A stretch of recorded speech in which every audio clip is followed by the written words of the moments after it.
Baik, bismillahirrahmanirrahim. Sahabat-sahabat, selamat bertemu kembali di dalam kajian suluk online, gelombang ke-11, pertemuan ke-22. Alhamdulillah. Baik, kita sebelum mulai, mari kita tundukkan hati sejenak, memohon dengan penuh kesadaran diri bahwa tidak ada yang bisa kita lakukan untuk mengubah diri kita menjadi lebih baik, untuk mengubah dunia sekitar kita, kecuali Allah bukakan pintu-pintunya.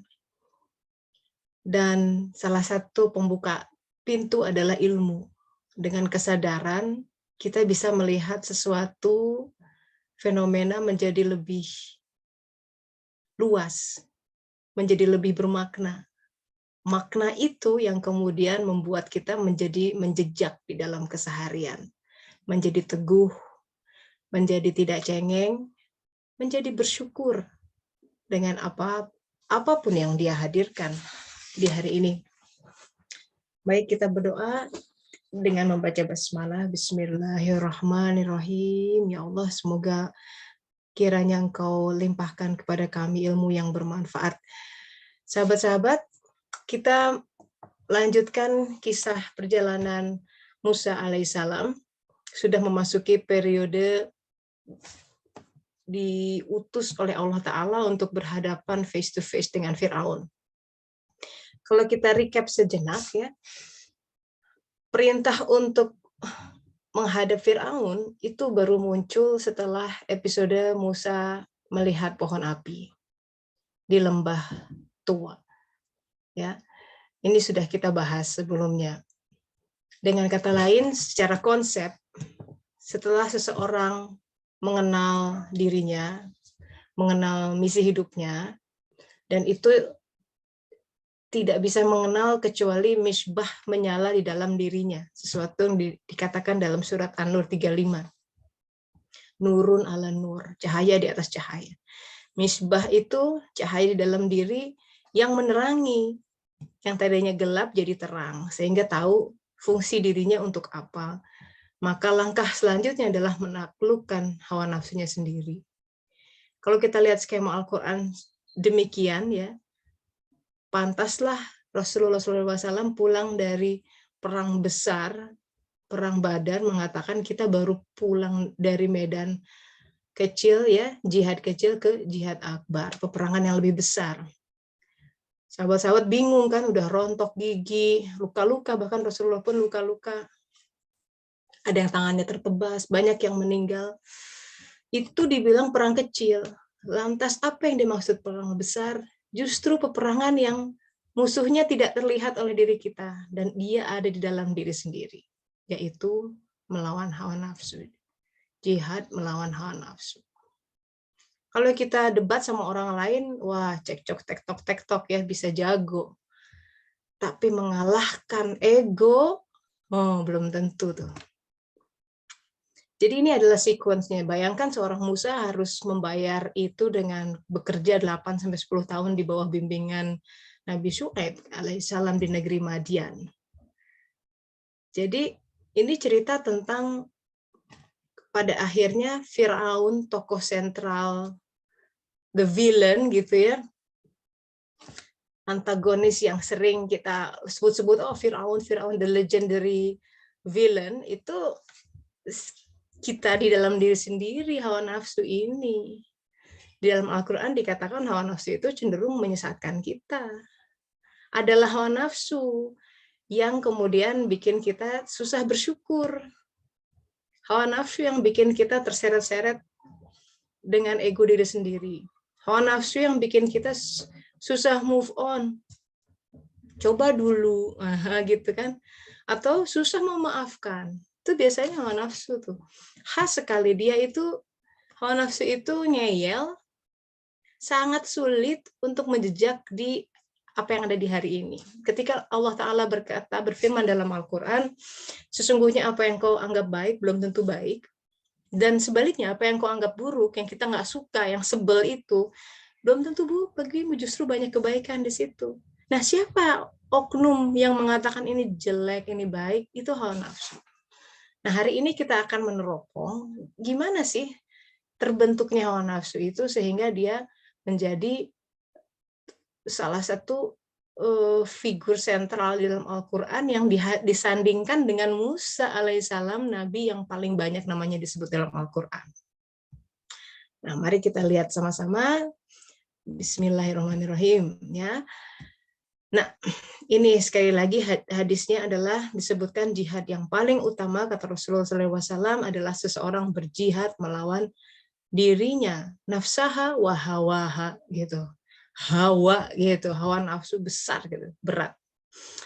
Untuk memahami hawa nafsu, mari kita mundur dulu sejenak kepada skema penciptaan manusia.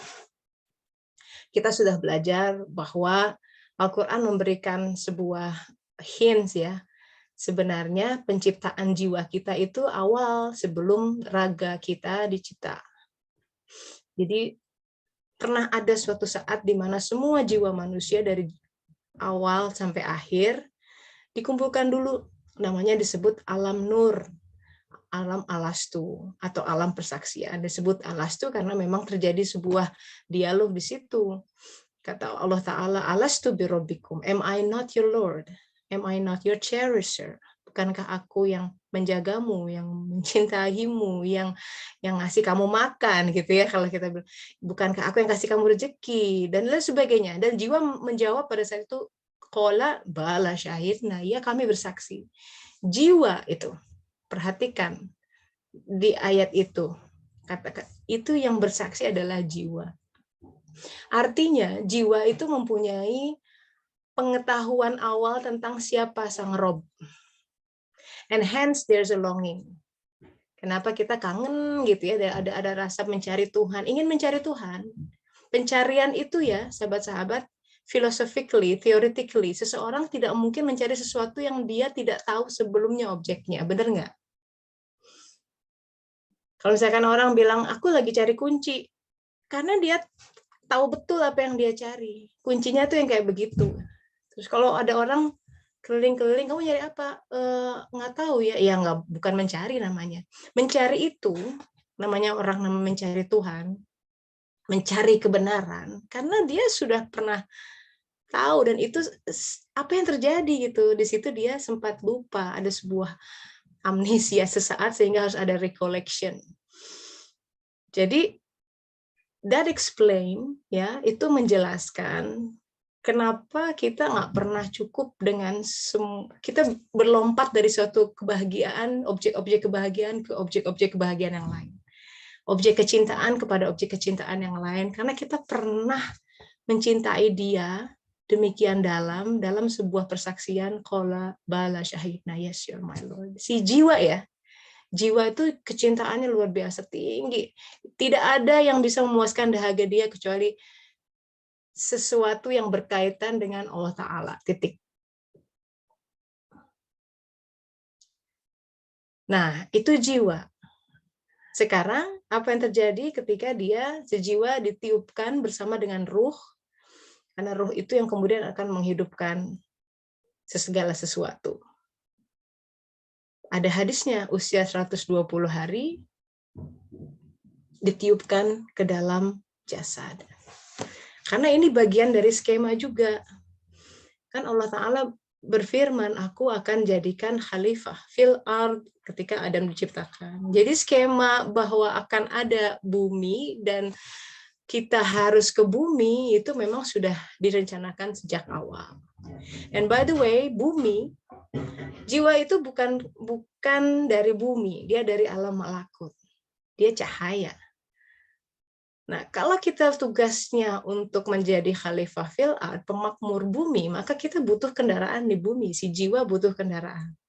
Kan cahaya nggak bisa megang gelas gitu ya, nyangkul, nyapu-nyapu. Itu semua hal yang objek-objek dunia alam mulk yang kita lihat, kita persepsi ini hanya bisa dikelola dengan raga ini. Maka si jiwa dimasukkan ke dalam raga yang berusia 120 hari. Nah, this is the beginning of everything. Ketika jiwa menyatu dengan raga, dalam prosesnya dia melahirkan hawa nafsu. Disebut hawa nafsu karena dia hanya merupakan hawa dari si nafs. Bukan nafs dalam arti jiwa yang sebenarnya. Di dalam kisah Musa dan Fir'aun, anaknya Ramses II atau Merneptah ini digambarkan dengan sangat presisi oleh Allah Ta'ala bagaimana Musa yang usianya kira-kira seusia dengan Merneptah yang kemudian nanti si Fir'aun ini akan dia hadapi face to face. Jiwa yang sudah berpengetahuan menyatu dengan jasad, landilalah jasadnya itu masih berupa begini nih gambarnya. Kecil ya, belum punya akal, masih sangat primitif, jantung baru berdenyut gitu. Dan dia punya banyak mendapat pengaruh dari ayah ibunya. Sesuatu yang kata Rasulullah setiap bayi dilahirkan fitrah adalah orang tua yang menjadikan dia begitu. Dia punya sifat-sifat bawaan orang tua, pemarahnya, nggak sabarannya gitu. Inevitably itu akan mewarnai si jasad. Nah, itu yang kemudian menjadi bentuk-bentuk karakter bentukan ego dan hawa nafsu, membentuk di situ. Dan memang secara pendidikan kita diajarkan sejak awal, karena bicara di sini adalah harus punya kotak-kotak gitu ya, hitam putih. Dari SD kita diajari hal yang bertentangan. Kalau panas lawannya dingin gitu kan. Kalau sedih lawannya bahagia dan lain sebagainya. Akal pikiran kita, si hawa nafsu itu tidak punya akal, jiwa yang berakal. Tapi hawa nafsu bisa belajar. Si hawa nafsu belajar bahwa ada kotak-kotak. Jadi kalau kita lagi nggak happy berarti sedih gitu. Nothing in between. Biasanya hawa nafsu susah untuk menangkap gray area gitu. Karena udah biasa belajar dari kecil kotak-kotak itu, kalau nggak hitam ya putih. Jadi kalau nggak kaya ya pasti kamu miskin gitu. Seolah-olah nggak ada gradasi di atas itu semua. Nah itu sesuatu yang harus si hawa nafsu, tugas kita mengajari dia bahwa dalam hidup tuh lebih banyak gray area-nya dibanding hitam putih. Kita mesti bisa bermain di gray area itu gitu. Nah, itu jadi terbentuknya hawa nafsu adalah suatu konsekuensi dari jiwa yang diturunkan yang sudah berpengetahuan, jasad belum berpengetahuan tapi sudah mendapat influence ya, pengaruh dari sekitar. Di dalam sebuah riwayat Isa bin Maryam alaihissalam berkata begini, ini tipikal hawa nafsu ya. Beliau bertanya sama para sahabatnya, para murid Nabi Isa, menurut kalian sama nggak segenggam debu? Dia pegang segenggam debu nih, ada segenggam emas. Di dalam riwayat lain lebih ekstrim lagi. Kalau saya memegang di tanganku ada emas dan tangan kiriku ada kotoran manusia, sama nggak? Semua bilang, enggak dong, emas yang paling ini, kotoran manusia. Terus kata Nabi Isa, keduanya sama dalam pandanganku. Jejeng. Mana coba? Emas sama kotoran. Sama. Itu apa tuh maknanya? Hawa nafsu bilang nggak sama. Enggak dong. Jangan kan gitulah. Gaji 10 juta sama 100.000, sama enggak? Enggak dong, mending 10 juta. Hawa nafsu yang bilang begitu. Karena dia udah biasa begitu. Banyak, sedikit. Enggak beda. Dia akan cenderung more and more gitu. Pengen dapat terus lebih. Karena dia tidak mengenal aspek yang gaib. Dia tidak mengenal, buat hawa nafsu ya, rezeki itu menurut dia ada rezeki yang di tangan dia. Kalau di bank accountku, di tabunganku nggak ada duit, aku sengsara, itu menurut hawa nafsu. Karena dia nggak bisa see beyond that. Dia nggak biasa. He's just not trained to do that. Dia lahir di alam dunia ini, don't blame on him. Jadi ya itulah hawa nafsu. Jadi kita mesti aware ada entitas di dalam diri kita yang ngeyel, yang agak ndablek, dan juga nggak paham, masih bodoh, bahwa ketika dia nggak dapat sesuatu itu kayaknya nelongso gitu. Padahal ya, Al-Quran kan mengatakan, ciri-ciri orang bertakwa itu alladzina yu'minuna bil ghaib. Gimana dong? Kalau Al-Quran sudah bilang begitu. Orang-orang yang beriman kepada yang gaib. Gaib itu apa? Nggak ada. Dan nggak kelihatan. Pada kenyataannya, bank account-nya 0 kok. Nggak ada yang bantuin kok, gitu ya. Makanannya nggak ada, gitu. Sepertinya tidak ada. Iman kita mengatakan kita lebih mempercayai apa yang di tangan Tuhan dibanding apa yang di tangan kita. Itu big difference. Nah, jiwa harus ngajarin itu.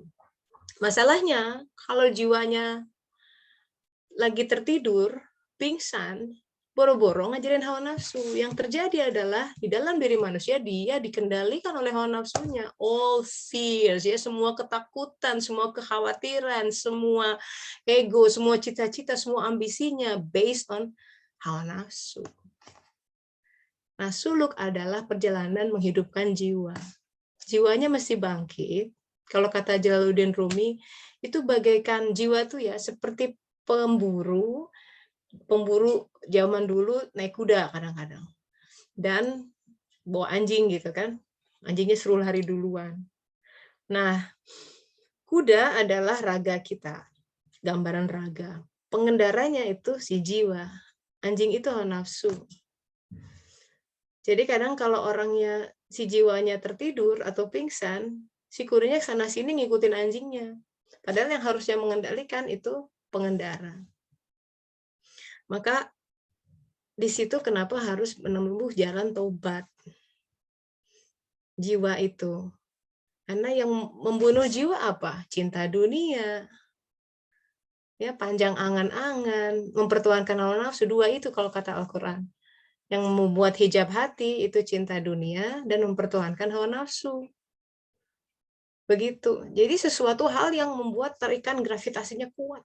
Makanya dia nanti ada yang disebut dengan yang disebut jiwa yang amaroh, nafs amaroh. Jadi tarikan gravitasinya kuat sekali, susah untuk terbang. Dan dia akan terseok-seok gitu, terseok-seok di jalan, selalu cari horizontal, nyalahin ini, nyalahin itu, solusi horizontal, seumur hidup sampai dia meninggal, itu cuma capek gali lubang tutup lubang, permasalahan akan selalu ada. Oh, dia pikir, oh nanti kalau aku menikah, aku akan bahagia, begitu menikah, gondok gitu ya, aku akan menikah, oh nanti mungkin kalau punya anak, I will be more happier, begitu punya anak, ribut. Oh nanti mungkin terus aja gitu kalau punya ini, kalau punya itu. And then by the time they reach that, it's another fata morgana. It's never ending. And kita sudah melihat banyak kasus itu. Al-Quran mengatakan, ala bizikrillah tatmainul qulub. Nah nanti kita akan lihat Al-Quran akan memberikan kunci untuk menghadapi hawa nafsu, which is musuh terbesar dalam diri. You have to tame your own dragon gitu ya. Kalau dalam legenda-legenda itu harus mengalahkan naganya sendiri. Itu nggak bisa tanpa rahmat Allah Ta'ala. Dan untuk meraih rahmatnya itu harus banyak zikir. Tidak hanya dalam sholat. Sholat itu untuk zikir ya. Tapi di luar. Gunakan semua aktivitas kegiatan kita itu sebagai anak tangga zikrullah. Ya. Nah, sekarang kita maju. Sekarang ketika hawa nafsu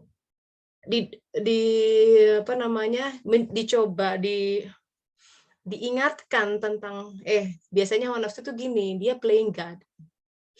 Dia yang berkata, I'm in control of my own life. I know myself. Gue gitu loh, gitu ya. Gue banget kan. Barijeng salah kalau kata orang Sunda. Jadi hawa nafsu tuh selalu sok tahu gitu. Apa yang terbaik buat dirinya. Dan makin dia belajar, jangan salah ya, makin dia belajar agama pun dia akan punya dalil-dalil ini hadisnya keluarin, tapi sebagai pembenaran buat agenda dirinya.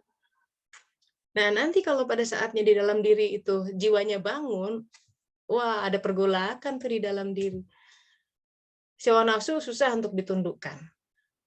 Coba kita lihat kisah berikutnya bagaimana susahnya menundukkan hawa nafsu. Sampai-sampai jadi ketika Musa berhadapan dengan Firaun, nanti kita akan lihat ada sebuah dialog rahasia, amazing gitu ya. Itu bertahun-tahun tuh dikatakan menolak, sampai saking sabarnya ya, namanya juga nabi sih memang. Jadi dikatakan dalam Al-Qur'an begini, A'udzubillahi minasyaitonirrajim, dan sungguh kami telah memberikan kepada Musa 9 mukjizat yang nyata, bayyinah. Jadi ini dikaitkan dengan episode berhadapan dengan Firaun. Apa saja 9 mukjizat itu? Itu sudah dimulai sejak awal ketika Musa alaihissalam bertemu dengan tajalli Allah di lembah itu, ya. Ketika misbahnya menyala. Jadi setelah peristiwa di Tur Sina itu Musa menerima perintah untuk kembali ke Mesir dan menyampaikan kebenaran kepada Firaun. Jadi dikisahkan bahwa pertarungan antara Musa dan Firaun, debat itu terjadi bertahun-tahun. Jadi ada disebutkan 9 kata Al-Quran, apa itu? 9 bayinah, ayat yang diturunkan. Pertama diberi tongkat, yang nanti tongkatnya itu bisa berubah jadi ular, ya, melahap ular-ular yang lain. Tangannya bercahaya, ini karena dimasukkan ke dalam ini, ketiak kiri, dekat dada, dan Al-Quran memverifikasi itu bukan penyakit, jadi bukan kusta. Itu karena cahaya, tangan yang bercahaya. Kemudian ada nanti secara berurutan berbagai, ketika Firaun menolak, dapat musibah.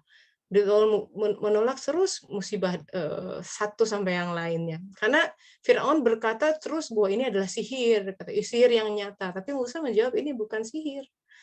Itu. Jadi urutan itu menyebutkan tentang sesuatu tuh sebenarnya. Kenapa ada topan dulu gitu. Ibnu Abbas mengatakan, jadi pertama dilanda oleh topan. Hujan yang turun sangat lebat. Sehingga saking derasnya itu semua tanaman rusak. Dan itu berlangsung lama, bukan sejam 2 jam, sehari 2 hari. Sehingga masyarakat ya di situ sampai minta, wahai Musa, mohonkan kepada kami, kepada Tuhanmu dengan perantara kenabianmu, sesungguhnya tolong hilangkan azab ini gitu. Maka Musa berdoa dan Allah hentikan topan itu. Tapi setelah itu mereka tidak menepati janji. Jadi topan itu adalah lambang kekacauan pikiran umat Mesir secara umum yang tidak fokus dalam hidup, aut-autan dalam berpikir. Itu tipikal hawa nafsu deh. Ketika Firaunnya meraja ya, pikiran tuh nggak jelas gitu. Kita tuh mau bikin agenda juga, hobi, menyalurkan hobi tuh nggak ada pattern-nya gitu. Saking dia nggak tahu apa yang dituju. Kalau habis ini misalkan, makanya waktu luang itu berbahaya dikatakan oleh Rasulullah, karena di situ seolah-olah kita diberi jalan yang luas untuk berkreasi dan biasanya salah. Justru ketika disempitkan, oh aku nggak punya banyak waktu, cuma bisa ini, itu jadi lebih tertata kehidupan itu. Begitulah waktunya luang, kita punya banyak opsi mau ngapain ya, dengan kekacauan pikiran dan belum tertata hidupnya, masih didominasi hawa nafsu, biasanya malah mengambil suatu kegiatan, baca buku atau apapun yang sebenarnya tidak fokus untuk membangun potensi dirinya. Itulah. Dan tentu tidak akan mendatangkan kebahagiaan. At the end of the day, dia kayaknya melakukan banyak hal, tapi capek tepara rubuh, kalau orang Sunda bilang. Capek tapi nggak jelas. Kenapa hati hampa ya gitu. Karena jiwanya nggak makan melalui semua macam kegiatan yang dia pilih itu. Mungkin senang-senang ya, makan-makan, wah ketawa ketiwi. At the end of the day, kosong, nangis. And parahnya dia coba untuk heal that, melakukan semua kegiatan lain yang salah lagi gitu. Nah itu kalau terus-terusan seperti itu orang bisa depresi. Kuncinya sebenarnya simple, sholatnya benerin gitu. Begitu datang waktu sholat menghadap Allah Ta'ala, itu adalah moment of calibration, dikalibrasi semuanya. Aku cari apa ya, nanti Allah membimbing. jiwa minum, jiwa mendapatkan nutrisi pada saat sholat. Ya, jadi kembali ke kisah ini, Musa di Mesir sedang dilanda oleh wabah dari satu wabah ke wabah lain. Jadi orang-orangnya itu begitu kerepotan, ya Musa tolong mintakan ampunan, hentikan wabah ini. Begitu wabahnya hilang, udah kafir lagi. Akhirnya Allah mengirimkan belalang, belalangnya mengerikan. Semua dimakan, sampai dikabarkan paku-paku rumah, coba paku itu dimakan. Sehingga rumah-rumahnya hancur. Ketakutan kan? Tolong hilangkan ini, mengerikan sekali. Tapi begitu belalangnya hilang, kembali mereka membuat kerusakan di muka bumi. By definition ya, orang yang berbuat kerusakan di muka bumi di dalam Al-Quran itu, mereka tidak pernah melihat dirinya berbuat kerusakan. Karena memang secara fisik mereka tidak berbuat kerusakan. Seperti Firaun, dia membangun banyak hal. Sepertinya tidak membuat kerusakan, tapi dalamnya kosong orang. Jadi hati-hati kita dalam membangun skema sebuah perjalanan, sepertinya kita sudah banyak achievement, tapi jiwanya kosong, itu sebenarnya kita telah berbuat kerusakan untuk diri sendiri. Karena hidup kita mestinya untuk mencari Allah. Pada akhirnya kita semua kembali pada Allah Ta'ala kok. Pada akhirnya kita semua harus menjawab the ultimate question yang akan ditanya pertama kali masuk ke alam barzah, man rabbuka? Kata para malaikat, siapa Rabbmu? Di awal kita tahu, alastu bi rabbikum? Qala bala syahidna, iya. And then along the way, lupa. Kan ujian bagi mereka yang benar-benar cari Allah atau tidak. Nah, episode Fir'aun ini betul-betul bicara tentang siapa Rob itu. Karena nanti kita akan lihat dalam dialog Musa sama Fir'aun, dia bertanya, siapa itu Rob? Jadi ini tentang Rob gitu, Robbaniyah, siapa Tuhan kita sebenarnya? Siapa yang mengendalikan diri kita sebenarnya? Apakah gaji kita, ego kita, keluarga kita, pangkat kita, indeks Scopus or whatsoever lah. Kalau semua orang punya berhala-berhala masing-masing di dalam pikirannya, kalau aku dapat itu, aku jadi keren. Sebaliknya kalau aku nggak dapat itu, I'm miserable dan aku dianggap gagal. Itu tipikal hawa nafsu. Ya, jadi setelah badai topan, ada belalang yang sampai makan paku, terus Allah mengirimkan kutu, pernah ya, kutu-kutu sampai penuh dengan, nggak kebayang ya kalau itu, jadi itu benar-benar tuh sampai mereka tidak bisa makan karena semua makanan dipenuhi kutu-kutu. Aduh, saya banyak musim panas gini, banyak semut aja udah gila. Ini semua sampai ke tempat tidur. Terus sekali lagi mereka berdoa, ya Musa, hilangkan ini. Dan begitu hilang, lupa lagi. Jadi ini bertahun-tahun, sahabat-sahabat. Setelah kutu-kutu, datang lagi katak. Dikatakan kataknya itu memenuhi rumah-rumah, dan jadi tempat makan, mau buka tempat nasi, ada katak gitu ya. Mau tidur, ada katak. Wah, menderita mereka. Minta lagi gitu ya. Jadi Allah berkali-kali tuh dapat, hilang, dihilangkan, lupa lagi, dicoba lagi, sampai dikirim suatu episode itu sungai jadi darah beneran, sehingga nggak bisa minum. Nah loh, kalau udah nggak bisa minum gimana orang nggak bisa mandi? Darah, aneh kan? Nah sampai akhirnya Firaun udahlah face to face gitu. Face to face. Jadi di dalam surat Asy-Syura nanti kita lihat sebenarnya di kalangan kerajaan Firaun itu ada, jadi gini, ada orang-orang yang masih punya iman gitu. Sebenarnya Mesir itu penganut monoteisme dulunya. Jadi ada periode seperti itu. Tapi kemudian berubahlah orang seperti itu ya. Kenapa? Ini diungkap dalam Al-Quran, dalam surat Asy-Syu'ara ya. Ada pertanyaan begini, mengapa mereka tidak bertakwa? Jadi kalau pertanyaannya mengapa mereka tidak bertakwa, berarti dia sudah punya iman. Cuman next stage-nya kok tidak dilakukan. Yang itu kalimat itu dalam Al-Quran menunjukkan bahwa sejak dahulu sudah ada penyeru memang. Tapi memang Mesir itu punya hukum tinggi ya. Jadi kalau ada anggota kerajaan yang berbuat salah, itu tetap diadili. Itu hanya hal-hal hukum seperti itu karena mereka berhukum kepada sesuatu yang tinggi. Makanya nanti kita akan lihat episode penyihir-penyihir Firaun yang kemudian tunduk gitu. Karena mereka sudah ada iman seperti itu. Nah, jadi di sini kita renungkan sahabat-sahabat ya, untuk menggoyang seorang Firaun, hawa nafsu dalam diri kita, itu berkali-kali cara rahmat Allah turun itu dengan berbagai bencana. Untuk melemahkan dia. Sementara ya, kita tuh kan sangat emoh ngadepin bencana. Tiba-tiba rumah tangga digoyang. Tiba-tiba duit mepet ya, tiba-tiba rezeki menyusut.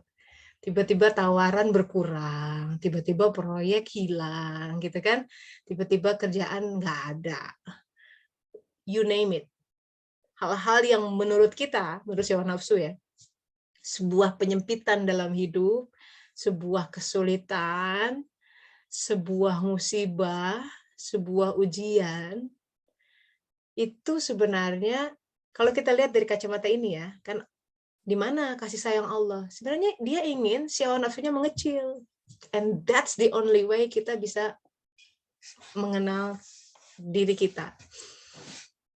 That's the only way si jiwa akan take over diri ini. Dengan bantuan Allah. Kan tidak bisa mengalahkan hawa nafsu kecuali dengan rahmat Allah. Nah, cara rahmat Allah turun kadang-kadang itu nggak dipahami dengan pikiran ini. Akal pikiran yang, ya akal pikiran kan baru belajar kemarin sore, baru lahir di sini. Makanya yang mesti paham itu jiwanya yang bangun. Kalau akalnya dari jiwa, dia bisa melihat si beyond gitu loh. Dia bisa lihat big picture, dia bisa merasa sesuatu yang enggak. Walaupun payah-payah begini, tapi aku nggak akan mengatakan diriku sengsara. Aku tidak akan mengatakan itu sebagai suatu kegagalan. Sebagai suatu rencana tertunda saja gitu. Jadi it's important untuk merubah narasi kehidupan ya. It's very powerful. Kadang-kadang kita mengatakan sesuatu kepada diri kita sendiri, sesuatu yang bisa melemahkan kita. Nah, kita harus merubah narasi itu, karena itu narasi-narasi dari hawa nafsu yang mengatakan, aduh kamu terlambat nikah, gitu ya, terlambat. Yang lain udah terus aja dipanas-panasin, apalagi kemudian dapat kompor-kompor dari kiri kanan, tambahlah dia panas, gitu ya. Tapi jiwa mengatakan, kalau jiwanya bangun ya, akalnya akan mengatakan, enggak kok, semua sudah diatur, daun-daun aja diatur, kapan jatuhnya di titik yang mana, masa kehidupanku nggak dia aturkan. Masuk akal nggak? Enggak. Nah, itu suluk itu adalah untuk membangun kesadaran di situ. Kuncinya very basic. Itu syariat Rasulullah lakukan. Back to basic. Sholat. Makanya pilar Islam ditegakkan. Kalau mau ditambah lagi, sholat malam, sholat duha, gitu. Sholat malam itu kan untuk mendapat sultanan nasiruh, kekuatan yang besar. Nah, hal-hal seperti itulah ya. Nah, jadi begitu. Jadi artinya di sini kita akan melihat ada skema kehidupan yang juga berlaku untuk kita. Bahwa topan yang terjadi di Mesir dulu, belalang, kita mungkin nggak mengalami dalam real life. Tapi ada sesuatu yang eating our life. Gitu. Ada sesuatu yang menggerogoti kehidupan kita. Seperti belalang menggerogoti paku-paku. Dan rumah kita ambrol. Itu bentuknya lain, bukan belalang. Bentuknya ya, contohnya COVID nih, hilang tuh pekerjaan, biasanya banyak ini order, terus dibikin pandemi, nggak bisa keluar, hilang. Itu seperti belalang yang menggerogoti. Ada hal-hal yang dicabut dalam hidup kita. Dan itu, bagi yang mencari Allah, semua jadi rahmat, semua jadi kabar gembira, semua adalah tujuannya untuk menguatkan jiwa. Ini adalah sebuah pengetahuan yang fundamental dan dasar ya untuk yang mau bersuluk, bertobat, supaya kita bisa melihat kehidupan dengan berbeda, dari arah yang berbeda, bahwa semuanya is all for the betterment. yang dia turunkan tidak ada yang dia izinkan terjadi kecuali untuk menguatkan jiwa kita. Karena sasaran ajar Tuhan itu jiwanya. Badannya bisa hancur memang, dikasih sakit ini, dikasih supaya jiwanya bangun. Karena Allah Maha tahu treatment yang paling pas untuk seseorang apa. Mana the soft point-nya, hot buttons-nya itu di mana dia paling tahu. Apa yang bisa melemahkan hawa nafsu dia, seseorang itu paling tahu. Maka kadang-kadang dibuatlah kehidupannya seperti itu ya, orang yang nyebelin, orang yang mengkhianati, orang yang you name it. Tapi kalau kita hanya berhenti pada menyalahkan orang itu, sehingga kita tidak belajar melihat meneropong ke dalam diri, what's in for me gitu. Ini Allah sedang mau mengubah apa dalam diriku. Jadi seyogianya orang yang bersuluk selalu ada transformasi dalam diri, apapun yang terjadi di sekitar dia, mau itu di pasangan, itu kan proyeksinya macam-macam dan nggak jauh-jauh di anak-anak, tetangga dan lain sebagainya. Baca itu, Iqra, sebagai sesuatu yang itu harus di-decipher tuh. Ada kode-kode yang harus kita baca dan pada setiap orang hebatnya takdir Allah, tiap orang itu spesifik diajarinnya. Ada guidance umum yaitu Al-Qur'an dan Sunnah, tapi ada yang dinamakan guidance atau petunjuk yang spesifik. Dan itu bisa ditangkap oleh qalb. Masalahnya kalau qalbnya ketutup oleh banyak hijab, boro-boro kebaca, boro-boro kerasa. Maka at the same time, makanya dalam taubat itu ya harus diiringi dengan istighfar banyak-banyak. Kalau orang kurang istighfarnya kadang dibantu dihantam dalam kehidupan. Itu untuk menggerus sesuatu yang kurang kita istighfari. Sebenarnya kalau kita mau memotong itu musibah, banyakin istighfarnya. Gitu kira-kira. Ya, terakhir untuk sesi ini adalah sebuah dialog rahasia. Nah, ketika semua terjadi ya, Firaun minta berhadapan face to face dengan Musa alaihissalam. Setelah melalui semua episode ini, sebenarnya seorang Firaun dia udah mulai ngeh tuh, ini gila banget gitu. Ada sebuah kekuatan yang di luar aku bisa. Dia nggak berdaya menghadapi itu semua. Artinya sahabat-sahabat, menghadapi ruang ketidakberdayaan atau ruang fakir itu kewajiban dalam hidup kalau kita mau hawa nafsu kita tunduk. Sebelum itu, wow, meraja terus. Jadi orang tuh ya, kalau hidupnya semua serba gampang, semua sukses, nggak pernah gagal, udah hilang. Tuhan kemana? Mungkin sholat, mungkin sering umroh, tapi itu cuma nggak menjejak di dalam hati, dan Allah Maha tahu mana yang sebenarnya dia menyembah berhala yang mana gitu.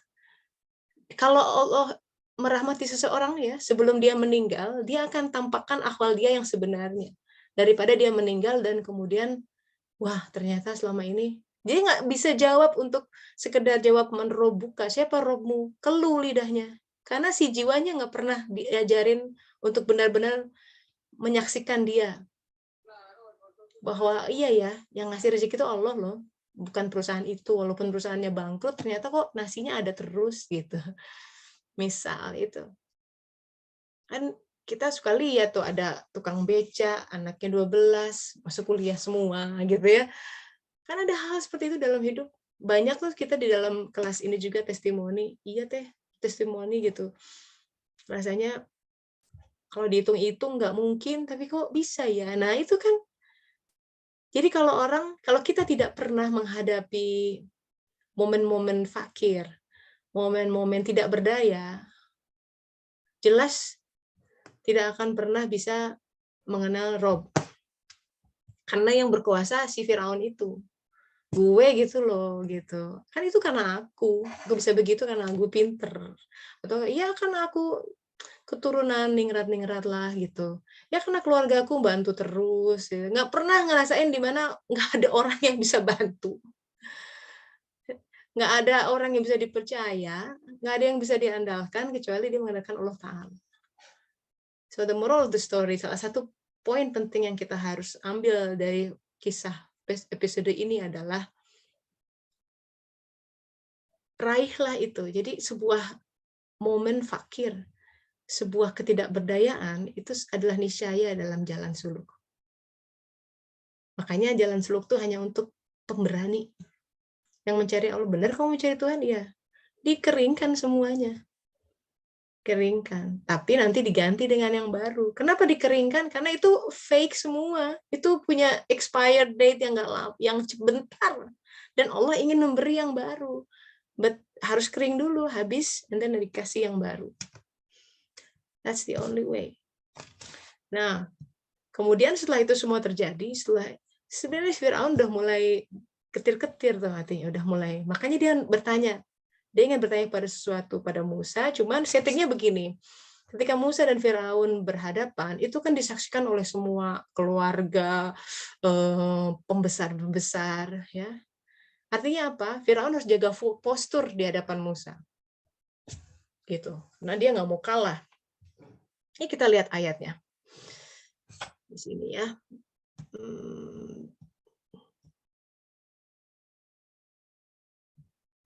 Ini masih di surat Asy-Syu'ara ayat 23 dan 24. A'udzubillahi minasyaitonirrajim. Qala Fir'aun, berkatalah Fir'aun, wa ma rabbul alamin, gitu. Pertanyaannya ma. Apa itu Rabbul Alamin? Tapi Musa, jawaban di ayat 24 menggambarkan bahwa yang ditanya Fir'aun sebenarnya bukan apa, tapi man.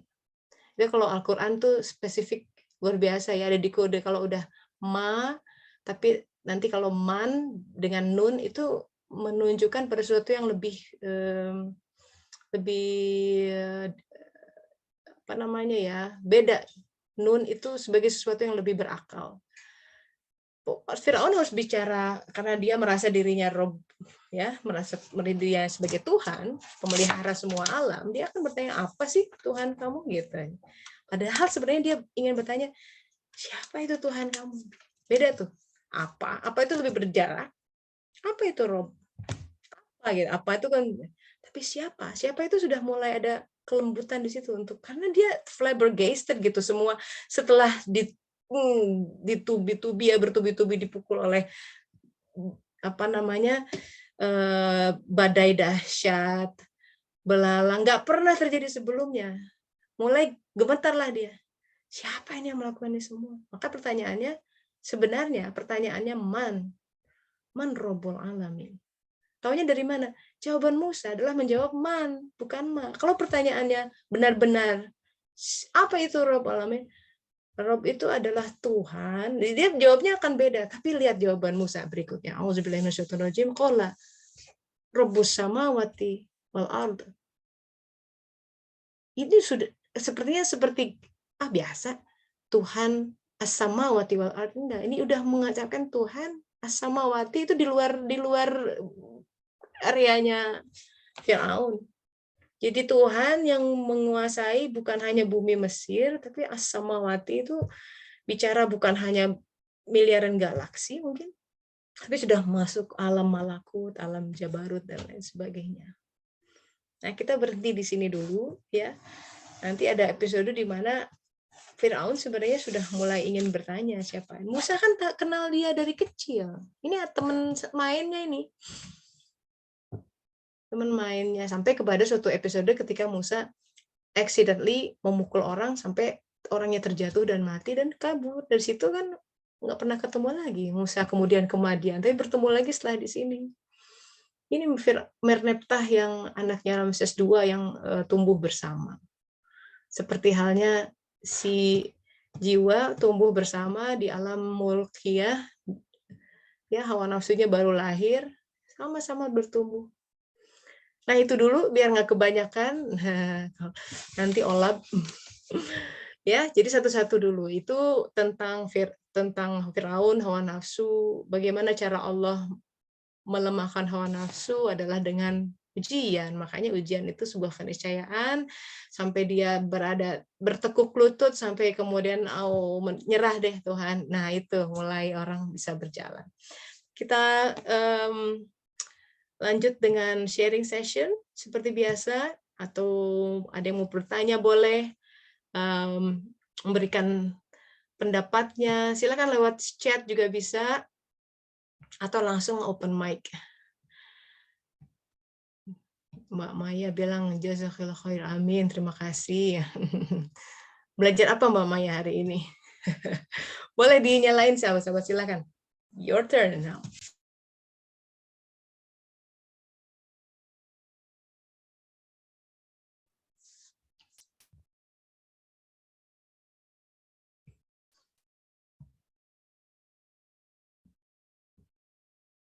Ya, masih merenung. Ini ya, luar biasa. Ini decoding dalam kisah-kisah. Sepertinya kisah zaman dulu, tapi kan Al-Quran ini kan harus jadi panduan yang nyata buat kita. Karena Al-Quran isinya bukan sekedar kisah zaman dulu. So, apa korelasinya dengan sekarang gitu? Apa itu 9 mukjizat yang nyata? Kenapa sampai diturunkan seperti itu? Nah, ini mesti jadi, kita semoga menjadi pelajaran buat kita bahwa memang tidak mudah menundukkan ego, hawa nafsu. Itu yang bikin kita sengsara tuh, menderita, nangis-nangis gitu ya, nggak tenang tidur gitu, marah, bergejolak, itu hawa nafsu. Maka kita butuh betul pertolongan Allah Ta'ala. Karena jujur, mengalahkan hawa nafsu itu is like mission impossible. Dia begitu kuat. Apalagi itu yang disebut dengan setan dalam diri. Kata Rasulullah tuh setiap orang tuh terlahir pula setannya. Terus sahabat bertanya, engkau pula ya, apakah engkau juga ya Rasulullah? Ya aku juga begitu, tapi setanku telah berserah diri. Sudah tunduk si hawa nafsunya. Dan setan itu ada dua, setan yang di luar dan yang di dalam. Setan yang di luar itu juga nggak kalah canggihnya tuh. Azazil itu ya. Itu udah sejak zaman Adam adanya, masih sampai sekarang masih ada. Jadi dia tahu betul bagaimana menggelincirkan orang dari zaman ke zaman. Coba bayangin, dia referensinya banyak. Sedangkan kita baru lahir kemarin. Coba gimana? Tapi kan Allah punya juga penuntun yang lain gitu, makanya jangan khawatir. Dia tidak ada hal yang bisa dilakukan oleh makhluk. Jadi bahkan iblis pun hanya bisa mendompleng kepada takdir yang Allah sudah tuliskan. Dia nggak bisa bikin skenario sendiri, nggak bisa. Silakan. Ada yang mau sharing tentang pengalamannya, mungkin pernah difakirkan gitu ya. Jadi supaya oh iya ya, ada korelasinya nih dengan Al-Quran ini. Jadi periode itu kalau tidak orang tuh kalau tidak dibikin nggak pernah susah hidupnya, hawa nafsunya menggurita, pasti itu pasti. Ini hukum Al-Quran ya, hukum Al-Quran. Karena orang cenderung lupa Tuhan, cenderung tidak mencari Tuhan ketika semua hidup baik-baik aja. Dia tidak melihat tangan Tuhan. Karena yang dia lihat horizontal, yang dia lihat uangnya ada terus gitu ya, nggak pernah nol tabungannya, di bank account nol, tapi makanan datang terus tuh dari mana tuh? Nah, selama dia belum pernah lihat itu di vertical string gitu ya, kekuatan gaib yang membantu dalam kehidupan, dan tiba-tiba orang datang nggak kenal ngasih ini dan kayak gitu-gitu tuh. Hal-hal yang tidak terduga, kalau kata Ibnu Arabi itu tanda seseorang takwa, dia akan mendapat rezeki tak terduga. Jadi kalau selama kita masih terduga, oh terhitung, belum terbentuk tuh ketakwaannya, karena belum pernah dalam situasi di mana aku nggak tahu nih, tapi ya Bismillah aja lah, bener ada. Nah itu tuh hal-hal seperti harus berani seperti itu, harus berani seperti itu. Kalau tidak pernah seperti itu, nggak akan pernah kenal Rob yang pernah kita face to face itu, pernah kita bersaksi. Karena kalau nggak Tuhannya ya itu tabungan, deposito, pertolongan sahabat, biasa diandelin gitu ya. Biasanya dikasih dari dia, biasanya dikasih. Begitu dia nggak ngasih, atau begitu dia meninggal, kelabakan tuh. Berarti selama ini memang sandarannya tawakalnya sama dia. Gitu. Jadi hidup akan selalu menguji itu kok, bagi yang mencari dia ya. Kalau kata Al-Quran, Bagi yang tidak mencarinya, malah dibuka pintu-pintu dunia. Nauzubillah min dzalik. Sampai mati, kemudian baru kaget. Nah, jadi kita mau yang mana? Mau diproses di alam barzah yang ribuan tahun, sampai akhirat selama-lamanya, atau di sini yang cuman penggal sekian puluh tahun ini, udahlah nggak apa, yuk berjibaku udah berpeluh-peluh, tapi di sana nanti istirahat. Gitu. It's a trade itu sebenarnya, perniagaan yang tidak merugi kalau kata Al-Quran. Barang siapa yang mengharapkan ya pandangannya terhadap dunia, akhiratnya lepas. Tapi barang siapa yang fokusnya ke akhirat, dunia otomatis. Udah di situ aja udah. Kalau orang berakal, udahlah fokusnya ke akhirat aja, dunia mah dapat. Ya, dunia ya, tapi tinggal pakai hawa nafsu gitu. Begitu sahabat-sahabat ya, supaya semoga bisa membantu kita dalam mengorientasikan kehidupan, juga melihat segalanya menjadi lebih jernih gitu. Bahwa semua wabah, musibah yang datang itu by design, terutama bagi yang mereka mencari gitu. Oh, halo, suara saya sempat hilang katanya. Bisa kedengaran nggak, Mbak? Kata Della suaranya sempat hilang. Di sini jelas, oke, alhamdulillah. Silakan Mbak Sari, sudah angkat tangan, yuk silakan. Lagi di mobil. Iya, nggak apa-apa Bu Tessa. Cukup apa jelas, coba ya, Bismillah. Iya, silakan. Iya Bu Tessa, saat ini saya sedang mencoba untuk membaca petunjuk ya Bu Tessa. Yang kemarin beasiswa sampai ke interview itu kan sampai sekarang entah saya menemukannya gagal atau belum berhasil atau tidak akan berhasil begitu ya Bu Tessa, saya nggak tahu gitu. Jadi ini kan sudah saya tahun ketiga ya, sepertinya sih lebih gitu ya, saya terus ikhtiar gitu untuk bisa cari beasiswa tadi. Nah, kemudian ya sampai yang terakhir kemarin, sekarang kan sedang tutup semua ya, jadi belum bisa apply apa-apa ini teh. Nah, di situ tuh saya baru tahu gitu bahwa kemarin itu ibu sakit, terus waktu ibu sakit ternyata ibu teh kayak nggak pengen ditinggal jauh anak gitu kan ya. Nah, terus ceritanya saya coba nyeletuk aja gitu Bu Tessa, Bu, apa Sari beli rumah ya gitu kan ya. Jadi karena ngobrol sama teman yang udah sama-sama dewasa, terus Mbak Sari ya pokoknya mah dimotivasi biar punya sesuatu lah gitu ya. Terus saya ngomong ke ibu, ternyata ibu jadi pikiran lagi gitu kan ya. Nah, terus akhirnya kepikir, ya Allah ini teh sebenarnya saya apa emang harus fokus ngerawat ibu aja gitu. Terus udahlah jalanin aja apa yang ada sekarang gitu ya. Intinya apa ya, kan dua hal ya Bu Tessa yang ambisi dunia teh yang saya kepengen banget ya. Yang satu Bu Tessa tahu, terus yang satu lagi sekolah gitu kan ya, karena posisi saya kan dosen gitu, jadi sekolah lagi tuh kayak kebutuhan gitu. Nah, betul. Jadi pas momen-momen asa nggak pengen lagi gitu ya Bu Tessa, tiba-tiba tuh kemarin ini ada email masuk ini dari profesor yang saya lagi nyari LOA kan, pas kemarin lagi iniin beasiswa malah nggak ada kabar gitu, sekarang beasiswanya tutup, justru dia ngehubungin gitu ya. Nah, katanya nanti interview ini, terus dia ngasih masukan ke proposal penelitian saya gitu, malah ini sumbernya kurang, dia ngirimin ke saya sumber-sumber dari lengkapi gitu kan, jadi terus udah di arrange lah, dia nge-arrange semuanya gitu, ini Zoom meetingnya ya nanti pokoknya jam segini, ya saya iya aja ya Bu Teh saya gitu ya. Jadi di pikiran saya tuh, ya Allah ini apakah ini sebuah another fata morgana gitu ya.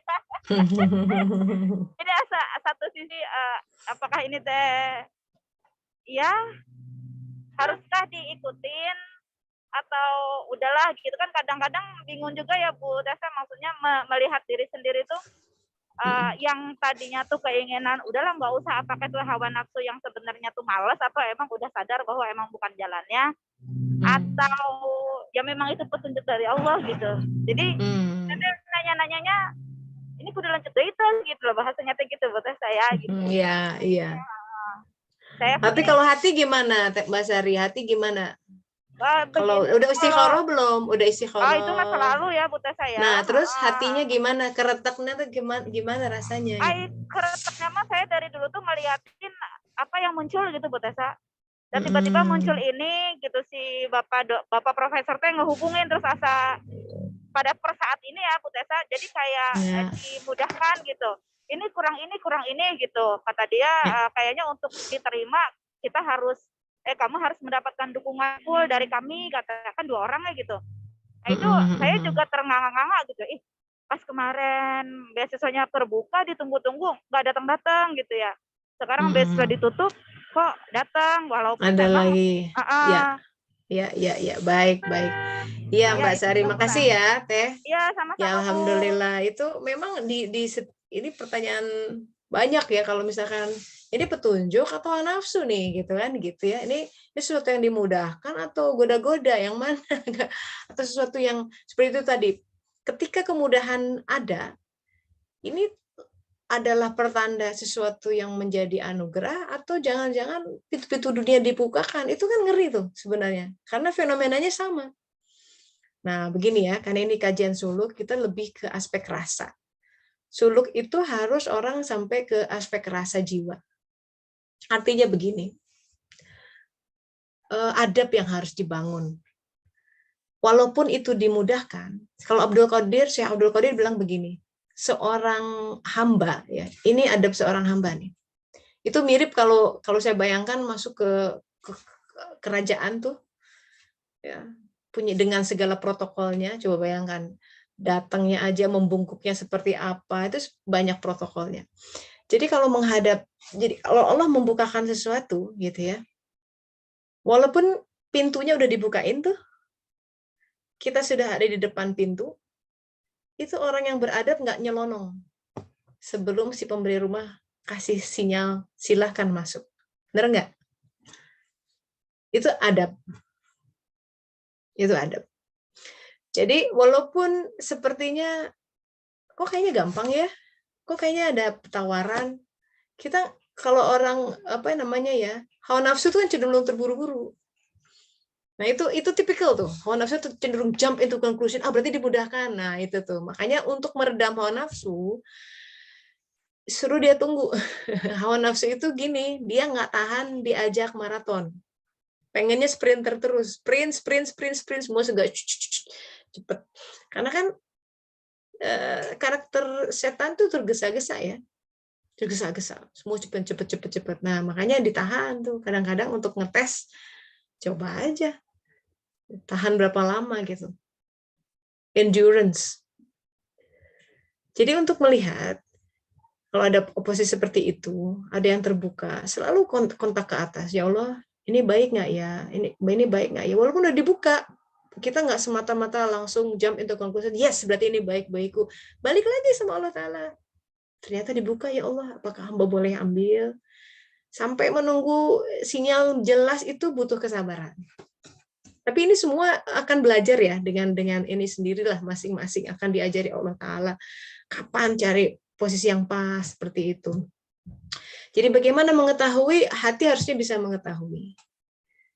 Dengan takwa, dengan wattaqullah wa yu'allimukumullah. Bertakwalah maka Allah mengajarimu. Kuncinya takwa. Dan ciri takwa itu tawakal. Itu pilar takwa ya, tawakal sama Allah Ta'ala. Ini kalau memang ini engkau izinkan buatku, tawakal, pasti nggak akan kemana-mana. Kalau emang rezekiku pasti nggak akan kemana-mana, itu tawakal.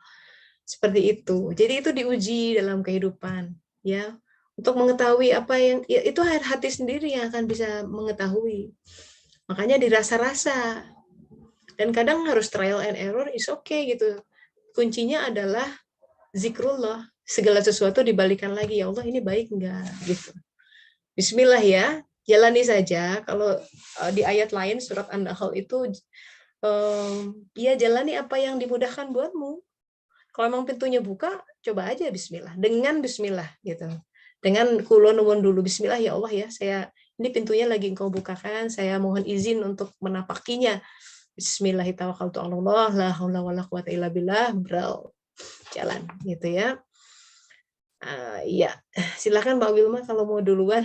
Terima kasih. Ada pertanyaan lain, kalau untuk bertobat, memulai dari sholat, misalkan tahu ilmunya, lalu berusaha memperbaiki sholat, tapi kok rasanya berat dan susah.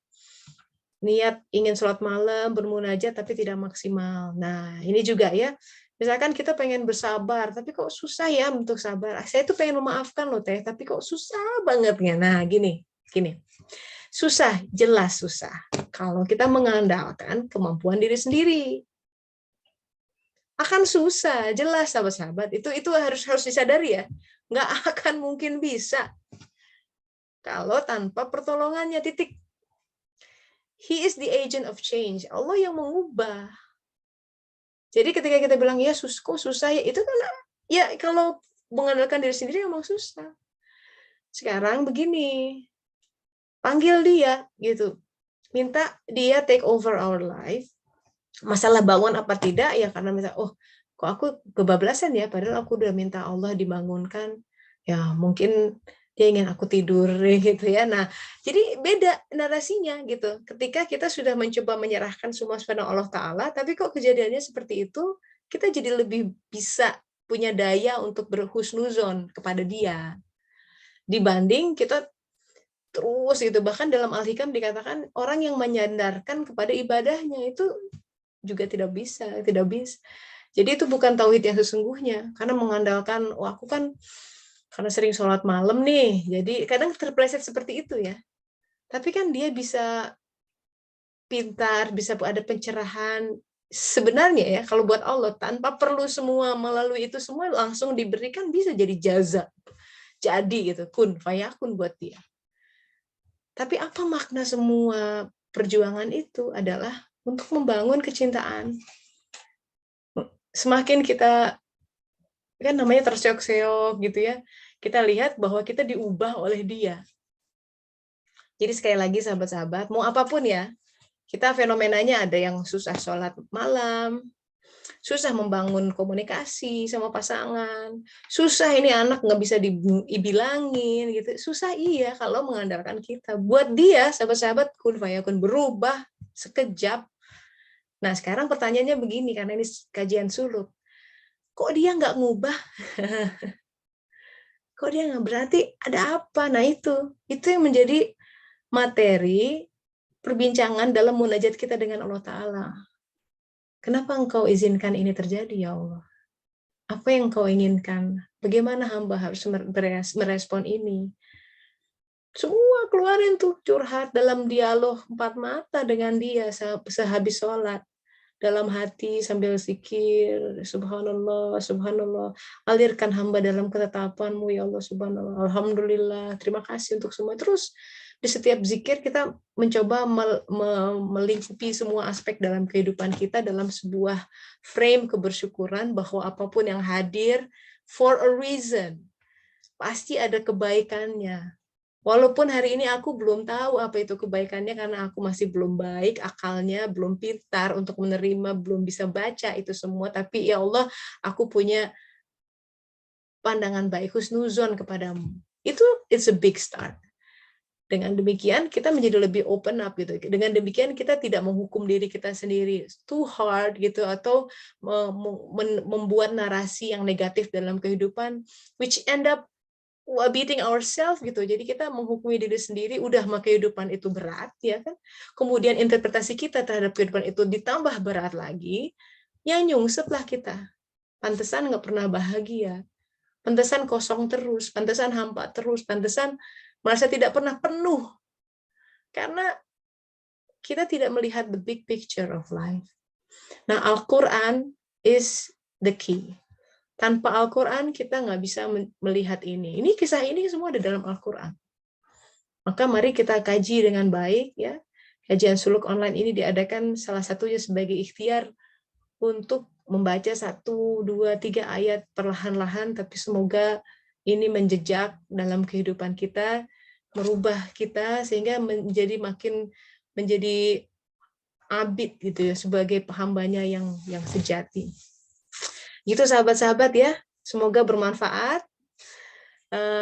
Insya Allah berikutnya kita akan lanjutkan episode ini. Firaun sudah ketemu sama Musa nih.